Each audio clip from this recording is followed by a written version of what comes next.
The Call Room Road to Records is powered by HOKA. I've had the absolute ride of a lifetime releasing these Call Room series around track season, cross country season, and I've always been honored that HOKA comes on and sponsors them, helps me produce the best possible episodes that I can.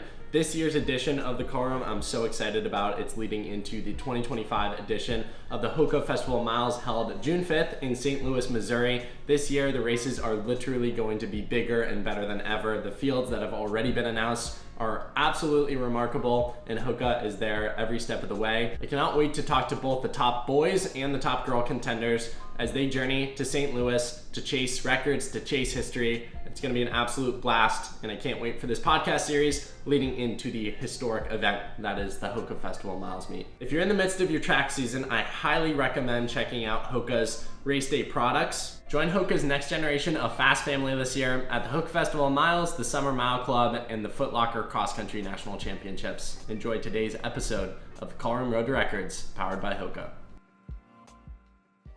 We gotta strive for the best out of ourselves. So I'm definitely not trying to set a limit to just under 4. I think that I can expand my horizons to faster, and like you were saying, hopefully by then I will have already gone under 4, so then I don't have to, so that I can have that burden lifted off me and just be like, all right, how much further under can we get?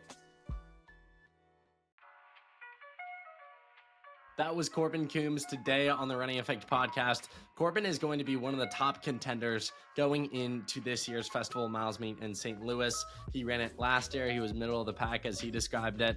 And he's one of the top contenders this year, as I mentioned a minute ago. He's right on that line of breaking the 4-minute barrier. And I personally believe with the atmosphere of St. Louis and the magic behind FOM, he's going to break 4 minutes on June 5th, if not before. Corbin had a really successful indoor season where he ran 4:02 at the Millrose Games in New York City, where he broke a 21-year-old New Mexico record. He also ran a month later his current PR of 4:01.62. So he's right on that barrier. In today's conversation, we dive into his mindset, training, thoughts leading into the Festival of Miles meet, and so much more. If you enjoy it, share it with a friend. Make sure you're following or subscribe to the podcast so you don't miss an episode of this series. And give us a 5-star review as a cherry on top. I'd greatly appreciate you doing all of those things. Without further ado, enjoy episode 1 of the Call Room Road to Records with the man, the myth, the legend, New Mexico state record holder, Corbin Coombs. Corbin Coombs, welcome to the Running Effect podcast. How are you doing this afternoon? I'm doing great. How about yourself? I'm doing excellent, man. We were just talking about, before we got kicked off, you being in school, you being a senior, less than a few weeks to go until you graduate. What are the emotions around leaving high school? I mean, it's definitely a big step for my life, but I mean, I'm not too worried about it. In terms of classes being done and then focusing on running, are you looking forward to that, or do you appreciate when, classes are in session and keeps your mind occupied most of the day? I like having no class, so I'm definitely looking forward to that month span where I'm done with school and just focused on track. We're in kind of this unique period where outdoor track has started, but no necessarily crazy big races yet. You obviously, which we'll get into, had a really successful indoor season. Where's your mind at right now? Right before kind of the big races, outdoor track, things start to heat up. Just trying to get quality workouts in is where my mind's at right now, kind of. What does that look like for you? Yeah, so on Monday I did 12 by 400 where I was 2 minutes rest. I alternated between 60 and 66 every rep, and I felt like that helped me a lot. And yesterday I did a workout. It was a little bit easier than Monday, but I had a 500, 300, 600s at about mile pace. So I think that was a good workout as well. I think getting those in is nice. What would you say is the type of training you enjoy the most, you thrive on the most, and the type of training you don't necessarily enjoy? You see it on the calendar and you're going to have to grit your teeth going into it. Yeah, I really like track workouts. When it's a hard workout, but I can finish feeling accomplished. I don't like when it's let's see. I mean, I tend to enjoy things. I don't like long runs as much as I like track workouts, unless I have a good group to run with. Totally. Yeah, to that point, high mileage guy, low mileage guy, where you sit on that? Yeah, I mean, last year I was a lot better at consistency with mileage, but I mean, this year I fluctuated around between like 55 to 70. And then last week I hit 80, but that was like the highest I've hit this season.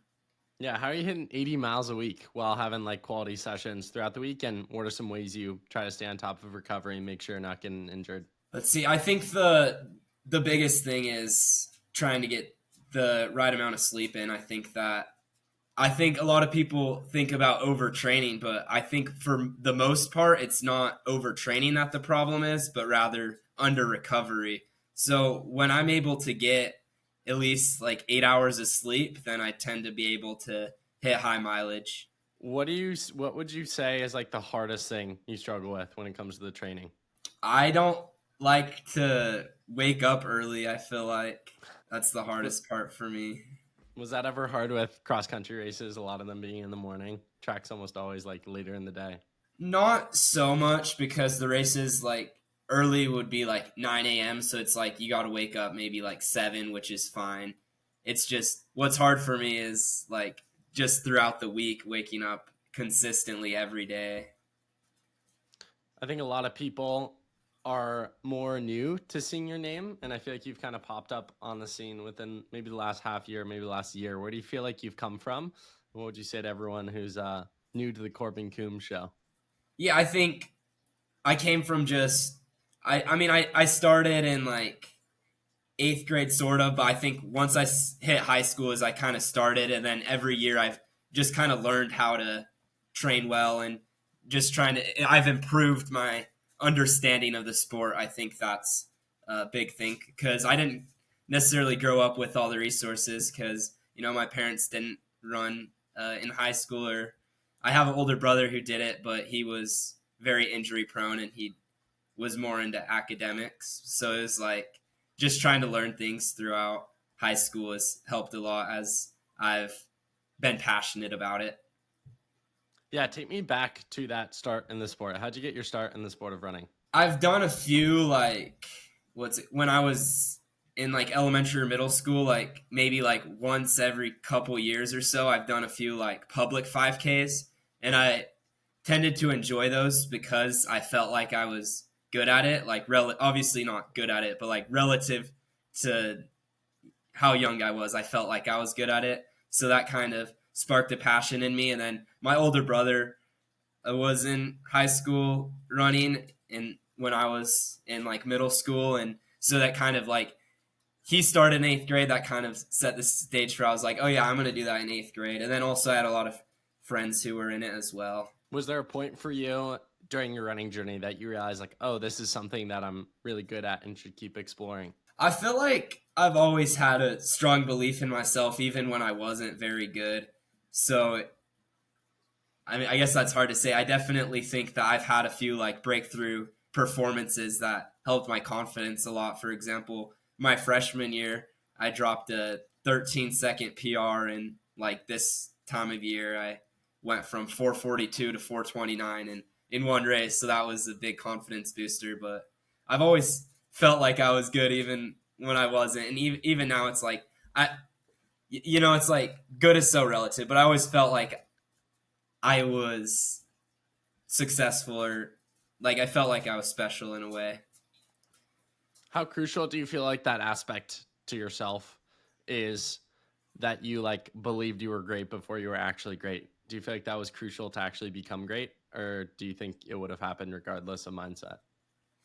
Yeah, I think one thing I've noticed with top athletes is you never see them like talking down on themselves before saying that they're slow or whatever. Like, I mean, a lot of times you'll pull up to a meet and everyone's like to people who are not very confident in themselves, they might be like, everyone, let's just walk the first lap or whatever, say something silly like that. I feel like a lot of successful athletes always have that a belief in themselves to where they're like ready to try their best regardless of their level. So I think that's definitely crucial. Take me through that race where you PR'd in the mile by 13 seconds. I think that's something every listener would like right now, is to PR by 13 seconds in one race. What went behind that? Yeah, it'd be nice if I could do that sometime this season. But yeah, so it had been like maybe 3 or 4 weeks since I had ran that 442.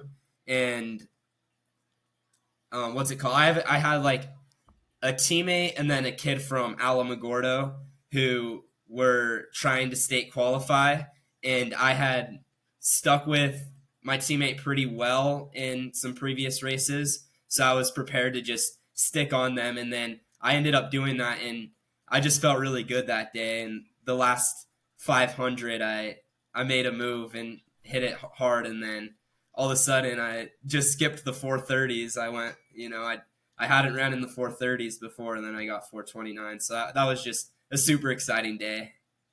Yeah, what did that race mean to you? And how much do you feel like it raised the ceiling for your mindset of what you thought was possible moving forward? I think it raised the ceiling a lot because in New Mexico you have state qualifying times, and back then it was to state qualify you had to run under 432. And so I was able to qualify for state by time, and that really got me excited because I was like, oh dang, like I can be competitive at the state level. So I think just having that switch from running amongst the district to trying to race amongst the state.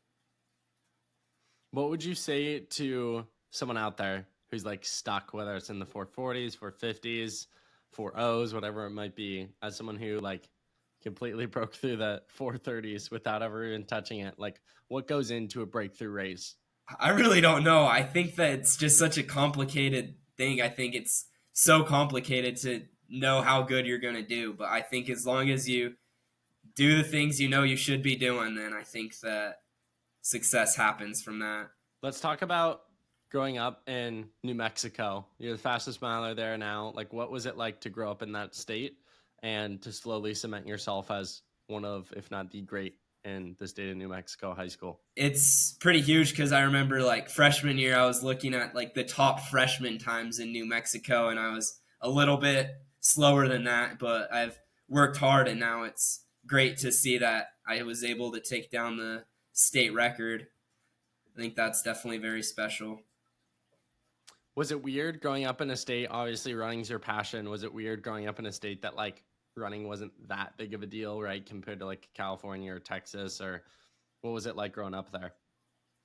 I think that it was good for me because like freshman year, there were a lot of seniors who I really looked up to because there were probably like 5 or 6 seniors who were a bit better, like a good amount better than me, that I was able to look up to them and grow a relationship with them where I'm able to take advice from them and grow and try to be like them. And then sophomore year, I was like, there were a couple guys Stephen West and there are a few guys out there who were, pretty good. And I was able to just have this like small group of successful runners out in New Mexico that were able to help me. Whereas if I was in like Texas or California, it would be hard for me to see myself as someone who could be successful when you start off and there's 120 guys who are better. So I think it was nice. It was definitely nice starting high school in a system in New Mexico where I was able to, like freshman year where I was like the 7th best in the mile. Take me through senior year cross country season. So this past fall, how'd it go? Take the people through some of the results and your mindset going into the indoor season, because I think a lot of people, when they have a successful indoor outdoor season, it's built on the back of strong foundation, which comes through the context of cross country. So I'm curious to hear about it.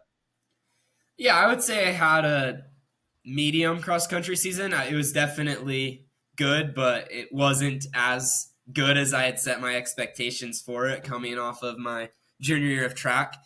I started the season with a few big races like the Twilight race in Indiana and the Woodbridge race where I was a bit disappointed because I wasn't a top guy in those races. And then I ended up doing some state races. I did good there. I ended up getting the win at state over Charlie Voss, which was super exciting. I know he's a tough competitor. And then I had a bad race at NXR, and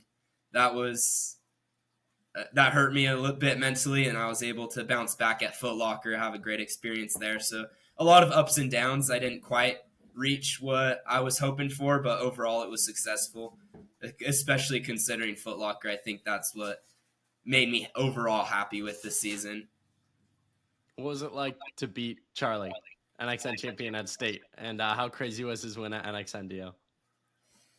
It was pretty cool. I mean, obviously at state he hadn't won NXN yet, but it was pretty cool because I knew like he had won state by quite a bit the year before, and he's a great runner, so it was cool I was able to get that one. And having him win NXN was just super special. I remember watching, everyone's like watching it on their phones at the regional race for Foot Locker, and so when Charlie won, I was just like super excited, honestly, that the winner came from New Mexico.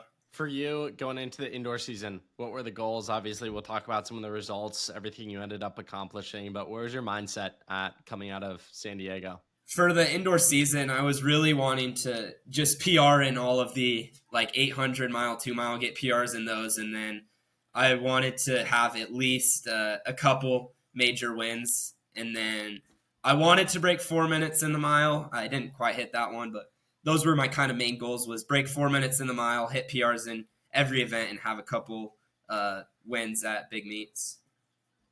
Speaking of that 4 minute barrier, you go on at Milrose to run 4:02, which is so close to it. What was that race like? I believe you won that race. So 1, to run so fast, 2, to place really well at it. Yeah, so Milrose, Tommy ended up winning that with with 4 flat, and I was 4:02.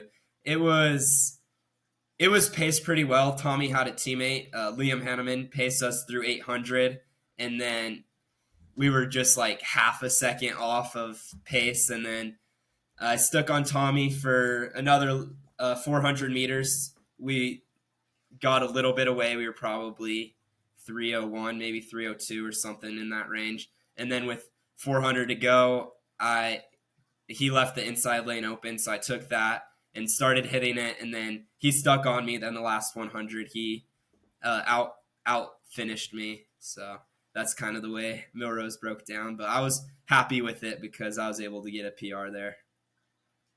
Not only a PR, but you also broke a 21-year state record for New Mexico. What was that like? That was super exciting. I didn't realize it until like later that day when I got texted about it. So, and it was cool because it was like a record by like 1/10 of a second or something. I don't know exactly, but like a very short margin. So it was definitely exciting to hear about that.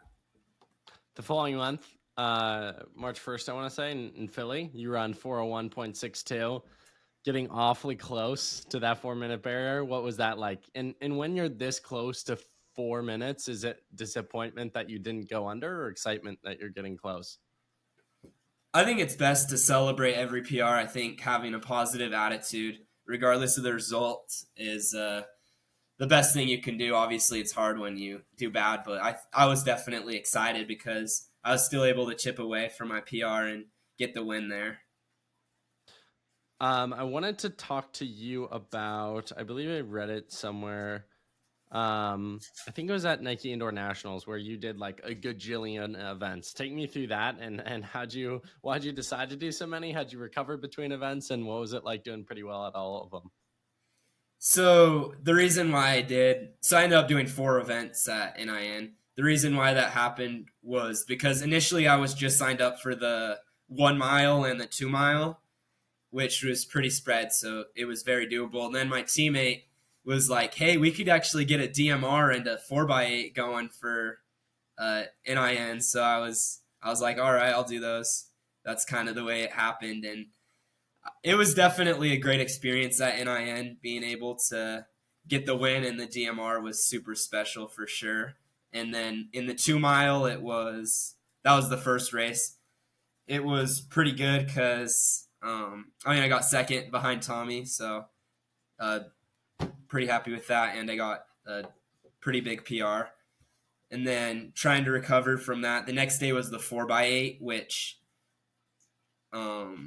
wasn't super big of a deal because I received it like way behind, so I think I split like a 156 just because there's not a lot of motivation to go fast, but I was a little bit beat for it, nothing too serious, and then it was pretty sore going into the mile, but my mindset, I kept it pretty sharp, and then it ended up being a tactical race where I kept making moves that were probably not very smart, and then having to close in 56 flat just to get fourth place is something I hadn't experienced before, so it was more of a learning experience there at the mile. So that's kind of my NIN walkthrough.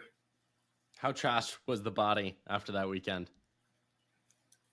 It was, yeah, it was pretty. I was pretty sore, but then when I got home, I ended up getting sick the next day, so I was pretty out of it after that.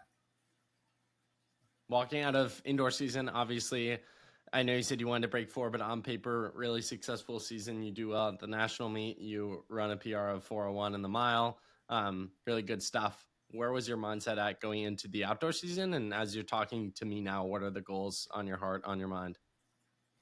Yeah, so I think after indoor, my season is obviously, again, improve on the times because I think that's what it's about is improvement. And then I've always been wanting to break through the barriers, the 150, and then I was hoping for a fast race at Arcadia. I ended up having a really bad day there, but it is what it is. And then I was wanting to obviously break 4, and then again, like how I was saying for the indoor, try to get at least a couple major wins.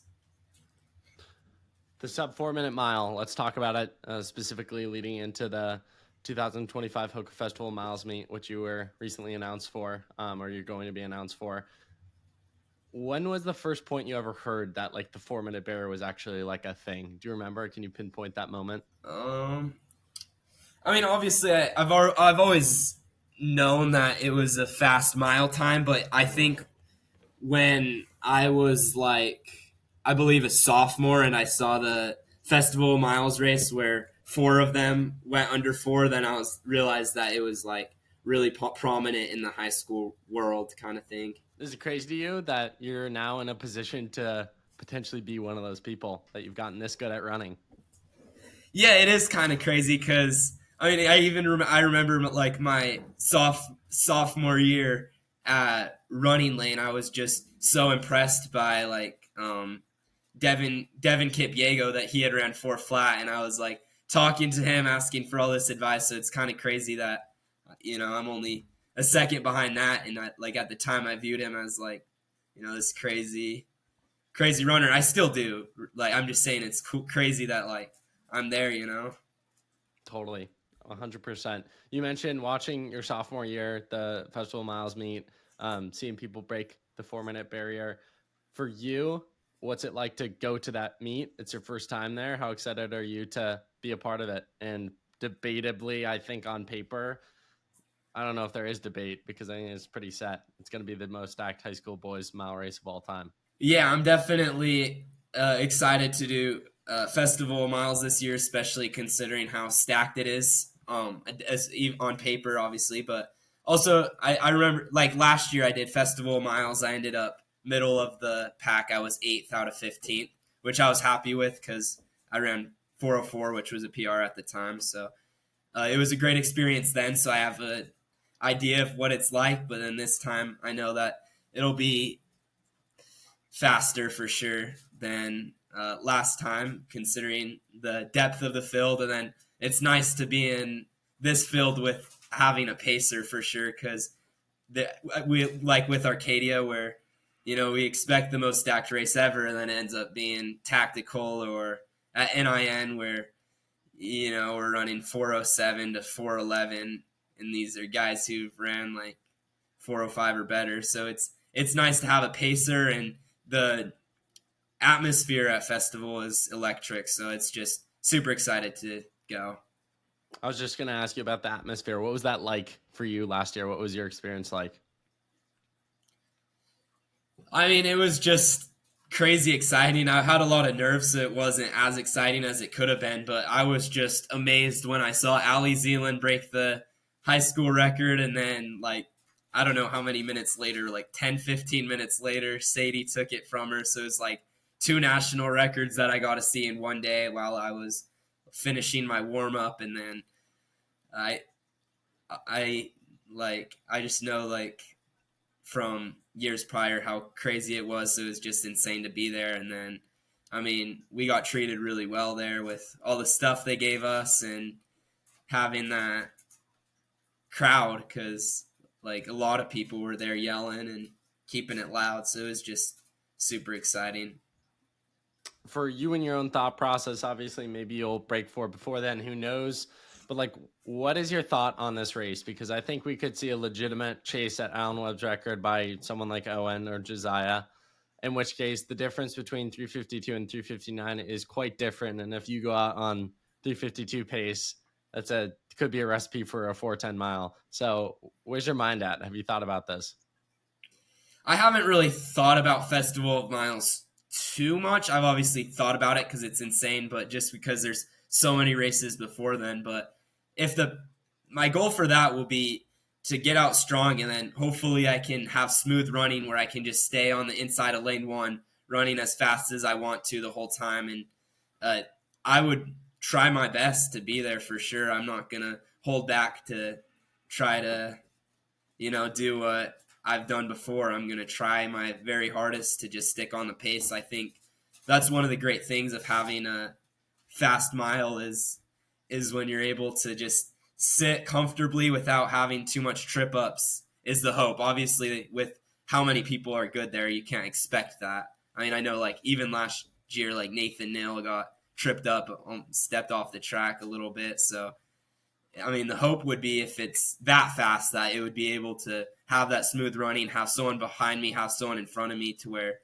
keeps me honest and just, go for it. How fast do you think you can run? Based on your response there, it seems like 359 might not even be unfinished business. Like you seem to potentially want more. Yeah, of course. I think that's we gotta strive for the best out of ourselves. So, I mean, I'm definitely not trying to set a limit to just under 4. I think that I can expand my horizons to faster. And like you were saying, hopefully by then I will have already gone under 4. So then I don't have to, so that I can have that burden lifted off me and just be like, all right, how much further under can we get? Right. I love it, man. I love it. In terms of predictions on other guys, obviously the full field has yet to be announced and will be in the coming weeks. But I mean, I think you could go either way. It's like you get all these fast guys in a race and then it doesn't deliver. But I'm thinking it's going to be like 2 years ago where 4 dudes broke it. Over under 5.5. What do we think? Guys who break 4. I have to see the field before I could give a number for that, because I don't know for sure all who's doing it. I think right now there are, well, let's see, Owen, Josiah, Taven, Tommy. Right now there are 4 guys in the field who have already broke 4. That's the tricky thing. I think if all 4 of those guys are there and all 4 of those guys are healthy, and then also we got other guys like TJ and me and the Canadian and whoever else, like I think I would take the over. If all of those guys are there and healthy, I'll take the over. But I mean, we'll just have to see, considering that's not until June, right? Yeah. So yeah, I think we'll just have to see. If all those guys are there and healthy, I'll take the over. But if not, then I'll take the under. Is it crazy to you that we've progressed that much in high school? And what's your take on the current state of high school boys running in the class of 2025? Yeah, it is kind of crazy. I think that, the progression to where, like, in the past, because I remember, what was it? There's been, 27 guys under 4 now? I remember a couple years ago when there was 21, or when I first started looking into the barrier, there was like 21 or So it's, it's just kind of like the numbers growing so much that, we might have to start seeing guys chasing 355, and that might be the new thing in a few years, or who knows, maybe it'll wind down a bit. Maybe it comes in waves. I don't know. Maybe it comes in waves, considering like 1964, 1965 with Jim Ryan and a few others breaking 4, and then having a big drought until like 2001 with Alan Webb setting the crazy 353. So maybe it'll come in waves and there will be a drought, or maybe it'll continue in this trajectory. So it's just exciting to see what the future holds. Breaking the 4-minute barrier, what would it mean to you, whether it's at Festival Miles or somewhere else? Yeah, I think it'll just be a super exciting experience. What does that look like to you? Like, have you thought about crossing the line, seeing 359, whatever the time might be? Like, do you visualize it much, or are you more focused on the day-to-day? Yeah, I've visualized it a lot. I think it's just a super joyous experience but I don't see it as something that'll be like I think it's one of those things where you get super excited about, and then it's like a pressure's lifted, but I don't think it's gonna like necessarily Not the end all be all. Yeah. Change, like it'll change your life, but I don't think it'll like drastically change your life into like this amazing thing. I think it's something like that kind of thing. Totally. Final serious question for you, Corbin. For those who have listened to our conversation today or inspired by you, your pursuit of excellence within the sport of running, what would be the final takeaway message that you want to leave with the audience today? I'll say don't hold back. Just if you're passionate about something, or you have this belief in yourself that might seem somewhat delusional, just don't hold back. Go for it, I think that the mental side of things is huge. So don't hold back. Believe in yourself. I love it. Corbin, really appreciate the conversation. Final question for you. The question I ask every single guest on every single episode. If you had Gordon Ramsay coming over to your house for dinner, what would you choose to make for him? I'm stumped. What are you best at? What are you best at making? It's a fancy way of saying what are you best at making? Best at making? What's the go-to? Take me through a day in your life of eating. How about that? Change the question. Day in the life of eating. So I'll have what we call healthy shakes, which is basically just a blend of fruits and seeds and juices and vegetables, and I'll have that. Always blend it up. So I'll have a shake in the morning, and then I'll have the school breakfast as well, and then I'll pack a few snacks for school. For example, a granola bar, a bag of popcorn, stuff like that.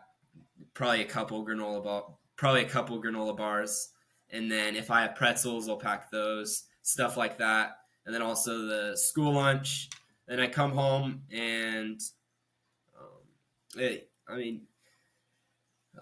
typically my mom will make something for dinner, so maybe like pasta or something like that, and then I'll have another healthy shake for nighttime.